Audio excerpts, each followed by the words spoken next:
বাংলাদেশের সর্বদক্ষিণের উপজেলা টেকনাফের একমাত্র স্বাস্থ্য কমপ্লেক্সে জনবল ও চিকিৎসা সরঞ্জামের অভাবে চরম ভোগান্তিতে পড়েছেন সাধারণ রোগীরা। গ্রামীণ জনপথ থেকে শহরে জনপথে রূপ নিলেও উন্নতি হচ্ছে না এই স্বাস্থ্য কমপ্লেক্সের। হাসপাতালে রোগী অনুযায়ী প্রত্যেক বিভাগে রয়েছে লোকবলের অভাব। অভিযোগ রয়েছে চিকিৎসার পোস্টিং নিলেও কাজে যোগ দেন না অনেকে।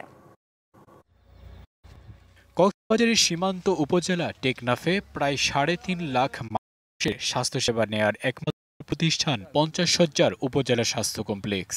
প্রতিদিনই এখানে সেবা নিতে আসে কয়েকশো মানুষ। হাসপাতালটিতে সেবা দিতে হিমশিম চিকিৎসক, নার্স ও কর্মচারীরা। সামান্য জটিল পরিস্থিতি হলেই রোগীদের পাঠানো হয় কক্সবাজার সদর হাসপাতালে। হাসপাতালে চিকিৎসক বলছেন, স্বাস্থ্য কমপ্লেক্সে চিকিৎসক থাকার কথা ১ জন, কিন্তু আছেন ৮ জন। এছাড়া টেকনিশিয়ানের অভাবে operation theatre, X ray machine, ultrasonogram সহ বিভিন্ন পরীক্ষা নিরীক্ষা বন্ধ রয়েছে গাইনি বিভাগও। আরো কিছু কার্যক্রম নিয়ে সমস্যার সম্মুখীন হচ্ছি শুধুমাত্র লোকবল অভাবের কারণে। আমার যদি এই লোকবলটা আমি পাই তাহলে আমার চালাতে আমার অসুবিধা হবে না। উপজেলার রোগীদের স্বাস্থ্য নিশ্চিত করতে চিকিৎসকদের পোস্টিং থাকলেও কাজে যোগদান না করার অভিযোগ রয়েছে।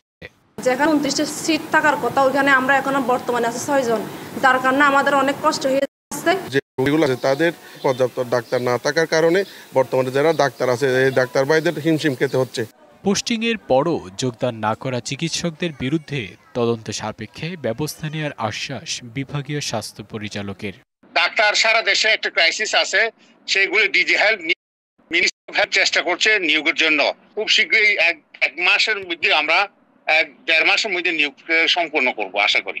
চিকিৎসক আর নার্স ছাড়াও ডেলিভারি সেন্টারে ৬ জনের স্থানে আছে ২ জন, মেডিকেল অ্যাটেন্ডেন্ট ৮ জনের স্থানে আছে ৫ জন। DBC news desk.